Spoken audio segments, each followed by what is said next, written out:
Hey guys, it's Kaz here, aka Cats and Camera, and today I'm doing my August book haul.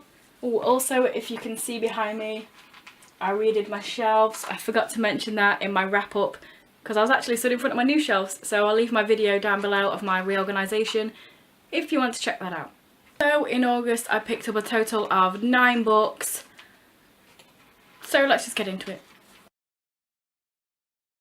First off, I got volume 8 of Deadpool. This is Operation Annihilation. This is by Way, Vela and Dazzo.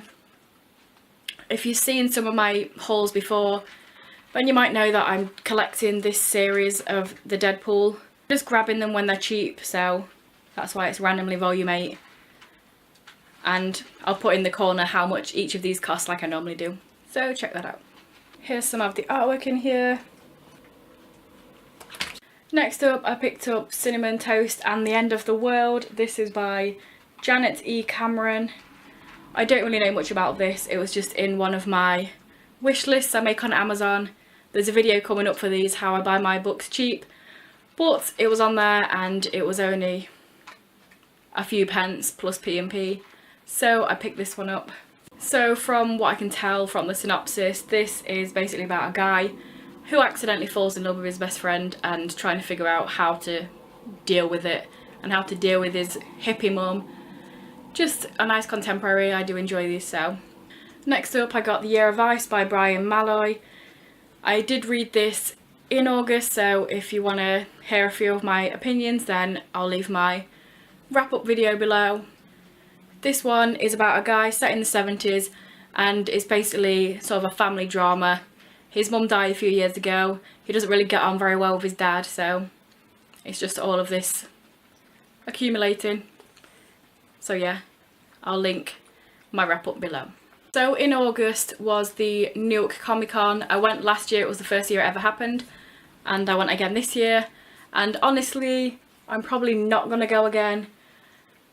The thing with me is that I want to actually buy comics at a Comic Con, but they hardly sell any. It's all random toys and pop vinyls and weird things that I don't care about.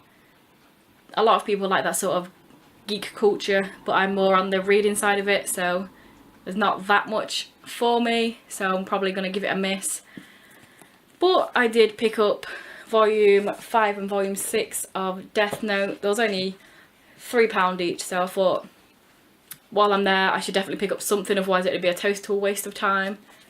So yeah, I got volume 5 and 6, and then I also got volume 7 just for good measure off eBay because obviously I want the whole series. If you don't know, which you probably do because there's been a lot of controversy about Death Note recently because of the American remake. I've not seen it, I've heard only terrible things.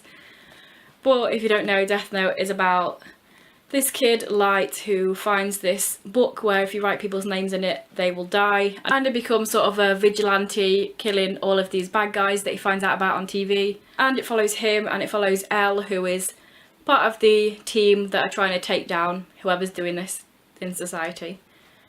So yeah, it's really good. You should definitely check out this or the anime or even the Japanese live action films because they're really good as well. Next up, I was randomly walking in the market and one of the market stalls sometimes has graphic novels on, so I gave it a look and I picked up Runaways. This is Rock Zombies by Terry Moore and Takeshi Miyawaza. This was only £3 and I do like Runaway series, so I picked it up. I am going to have to Google the timeline because I really don't know where this fits in. I have 3 different volumes that this doesn't fit in to, because this is issues 7 to 10 and one of my other volumes has also got those issues in and it's different. So yeah, I'm gonna have to figure out the timeline here, but I've really enjoyed what I've read so far of the Runaways, so I picked this one up. Here's some of the artwork in here. Runaways is basically about these group of kids who find out that their parents are supervillains and they're trying to figure out how to deal with that. They also have powers themselves because of their parents, and yeah, it's just a really nice fun read, so I definitely recommend this series. Last but not least, I was going to meet one of my friends in town and I've literally just remembered this. It was to film a cosplay video for Kieran and Mark from the Shadowhunter world, and I've literally just remembered that I filmed loads of bloopers and sort of behind the scenes stuff, so I really need to edit that. I totally forgot, it's not even in my list of videos for this month, but I will get to that. Literally just remembered I did that. But anyway, she was running a little bit late, so I went into one of the local cheap bookshops and I found 2 Point horror books. These are only 50p each. I found The Mall and Trick or Treat by Richie Tankersley Cusick. And yeah, I really like Point horror books. These are those kind of cheesy 90s books. All of the other ones I own were from my sister's old school library when they were getting rid of loads of books. So they're really hard to find, but when you do, they're super cheap, and it's just kind of a fun read, something for Halloween. So yeah, I grabbed both of those. So there's everything that I picked up in August. Quite a nice little selection. We've got graphic novels, we've got manga, and we've got proper books. So all in all, a nice haul, if I do say so myself. So tell me down below what you bought yourself in August, or if you've read any of these books, then tell me what you thought about them down below. If this is your first video by me and you enjoyed it, then please check out some of my others, and if you continue to enjoy them, then please subscribe, that'd be awesome. Anyway guys, I will see you in a few days with another video.